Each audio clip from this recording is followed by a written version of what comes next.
Hey there, I'm Caitlin and welcome to my skating channel. Today I thought I would go over the different parts of a roller skate and what they do. So I have two different skates that I can use as examples here. First one is my Moxi Beach Bunny roller skate. And then the other one is my Bont Parkstar. Here are my examples for what I'm going to show you. So I just envision this being a basic breakdown of what the different components of a roller skate are, so that when you are looking into buying skates, if it's your first time, or if you've been on skates for a while and now you're thinking about customizing your skates, you're at least a little bit more familiar with what the different parts of the skate itself are. So let's get started. So I'm gonna start with the most obvious part first and just work our way into the more granular. So obviously the main part of your roller skate you have is the boot. Most roller skates will come as a fully assembled packaged roller skate. However, for people who are more advanced and want to completely customize their own skates, a lot of times they will buy just the boot itself, and then they will have the plate and everything else mounted onto it. So the Moxi Beach Bunny roller skate I have here in my hands is, I'd say, a pretty typical roller skate boot that you are going to see out and about. This is the standard form you're gonna find for park skates, as well as if you wanted to just go cruising. But just in general, I feel like this is kind of what people envision when they think of a roller skate boot. But like I said, they can come in varying heights and makes and whatnot. And so that's where something like this Bont Parkstar skate boot really looks a little bit different. My Moxi is more of your typical, more shiny, almost patent leather. Not patent, but you know what I mean. Vinyl, Caitlin. The word you were looking for is vinyl.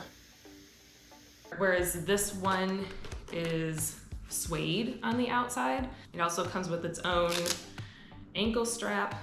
So you're gonna see a few different variations, but that's the boot. Next part I am going to cover is another one that you would be very familiar with, which is of course the wheels. These are not the original wheels that came on this skate boot, but most of the time your roller skates, when you order them, will come with a set of wheels, either already assembled on or you just put them on yourself. And to break it down further, you have your actual wheels,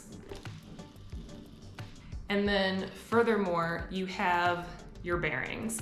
And your bearings are going to be that little cylindrical metal piece that you see inside the center of the wheel. And this is what helps your wheels to glide along.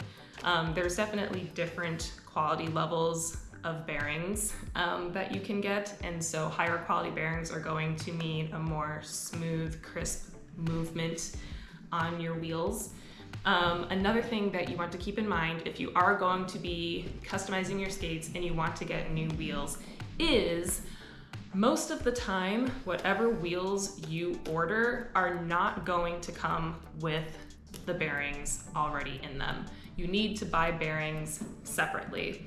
So this is, I think, information that more like, not necessarily beginner roller skaters, but people who are new to customizing their setup may not realize at first, especially if you bought your first pair of skates and it came with the wheels already on and therefore the bearings already included. If you buy your wheels, you also have to buy bearings separately. You could remove the bearings that are in the original set of wheels you got on your skates and put them into the new wheels you bought. However, I feel like it's just so much easier to have a set of bearings for every set of wheels. So if you do want to interchange wheels at any time, it's so much quicker to be able to just pop off the old wheels and put on the new ones and not have to spend extra time pushing out the old bearings and inserting them into new ones and trying to keep them all straight. Just wheels and bearings. And the next part of a skate boot that is very important is your toe stop. Toe stops are also customizable for the most part. There are certain roller skates that if you buy them, they come with their own toe stop bolted in and it's not removable. I would recommend looking for roller skates that have adjustable toe stops that screw in instead of like ones that are just like already bolted into the plate of the boot. I also have the original toe stop on my Bont Parkstars, and unlike my Moxis, the Bont Parkstars come with an additional little screw you can see there to lock it in place so it doesn't untwist, which I really appreciate. So toe stops are really important just in general so that you can stop.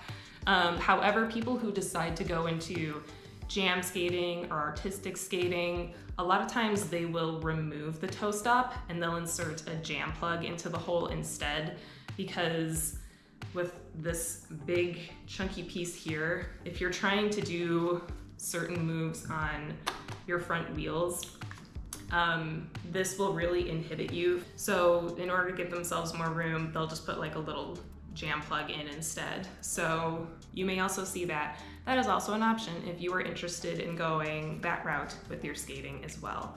But I love my toe stops. I will never ever remove them because I rely on them way too much. They're a huge safety feature that I greatly appreciate. So I'm keeping my toe stops. And now to get more into what's under the hood, your plate is the next part we're going to talk about. It's a bit hard to see it because I do have a slide block on here, but the plate is the metal piece you see going across the bottom of the skate. And this is bolted into the bottom of the skate boot. And they come usually either as a metal one, like an aluminum plate, or plastic. I have seen many reviews and can personally say myself that I prefer having an aluminum plate on my skates because they're just so much more durable. I mean, yes, they are heavier, but I don't have to worry about having a plastic plate on my skate and then it running the risk of cracking. Especially if you're going to be park skating and you're going to be doing a lot of jumps and hard landings, like on coping, you really want something that you can feel secure in and know that it can withstand the impact and the weight of everything that you're doing. So I highly recommend going with the aluminum plates. Next part of the roller skate we're going to talk about is the trucks.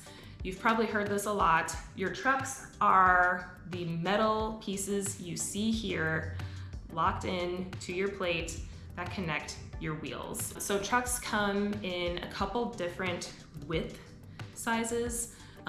Pretty much any pre-assembled roller skate you're going to get is going to come with narrow trucks. And that is what I have on both of these roller skates here are narrow trucks.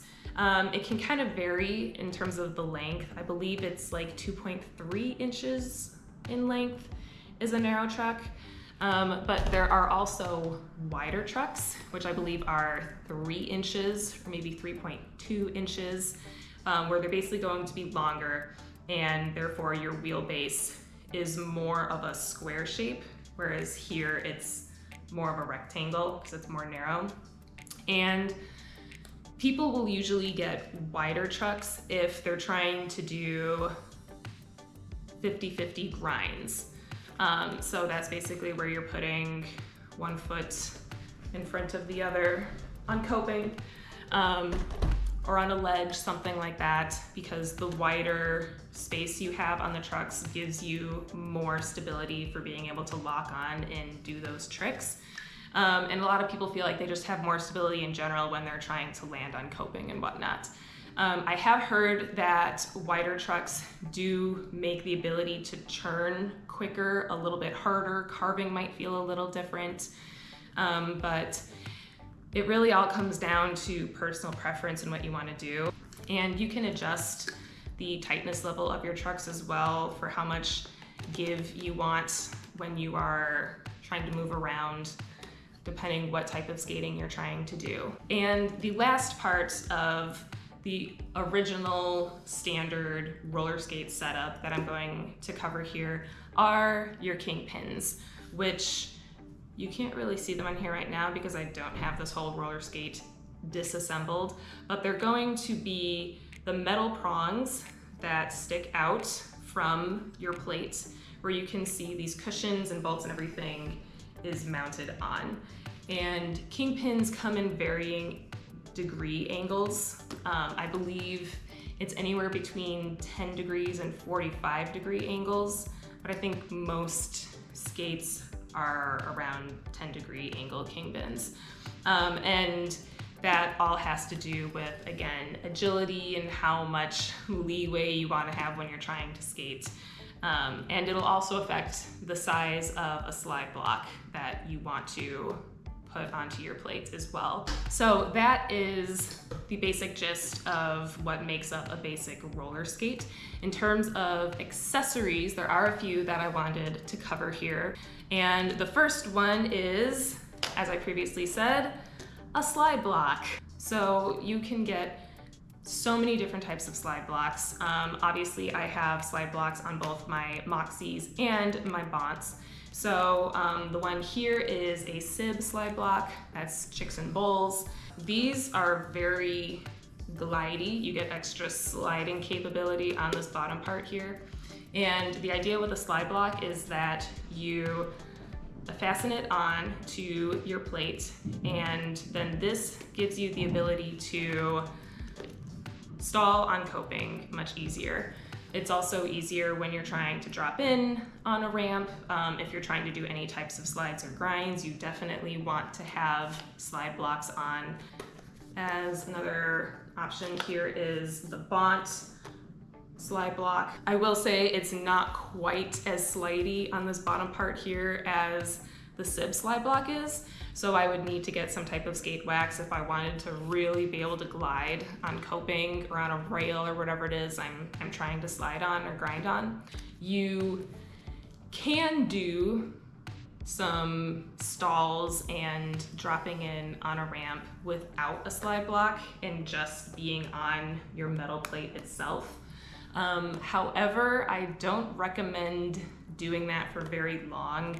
Like maybe at the very beginning if you're just trying to like get your footing and your balance, but you really risk damaging your plate if you are constantly landing on that specifically.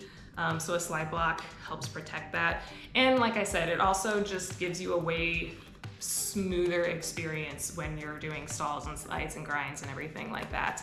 So that is definitely one to keep in mind. And then one other accessory I wanted to cover in a roller skate setup that I think is super important is toe caps.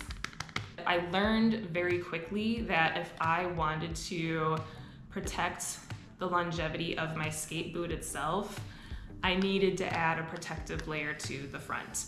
So toe caps are great for being able to protect the very front part of your skate where you are very likely to fall, drag your toe across, trying to use it to stabilize yourself. There's a lot of damage that the front of your boot can sustain. And once the front of your boot rips, that's pretty much it for your boot.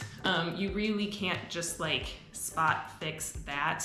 You'd really need to buy a whole new set of roller skates, and that's very expensive. Whereas toe caps, it's like $5, $10 for a set of two, and they're so much easier to swap out and replace. And I have learned over the years through how many toe caps I have ripped through and destroyed that has meant that all that ripping and destroying is not happening to my boots. So I highly recommend getting toe caps to put on your boots. It's just such a great insurance policy on your skates to have, and it's so easy. They just latch on through your toe stop, and then you lace them through your laces up here, and then you're all good to go. And I will also recommend that you specifically get suede toe caps as opposed to like the patent leather that you may see out there. Personally, I have found that the patent leather type ones rip much easier than the suede. Suede just seems to be more durable, so that's what I would recommend going with. And I even recommend putting them on your Bont Parkstars, because the whole gimmick with these is they say that you already have a toe cap, protective layer added on here. But I've seen so many people say that this rubber layer has ripped off and then they have to pay to get a new one and they try to re-glue it on and it's a whole thing. I just want to protect the whole skate boot in general, so I just added a toe cap onto it anyway, and it's been working beautifully. As you can tell from all the wear and tear on the toe cap, these boots are taking a beating, but not the toe of the boot itself. So that is everything I wanted to cover about different components of a roller skate. And I hope that you found this video helpful, especially if, like I said, you are newer to customizing skates, or you've been hearing all these different terms being used for different parts of a roller skate and you don't quite understand what those are. Hopefully this clarified some of that for you. So yeah, I hope you enjoyed this video and I will see you in my next one. Bye!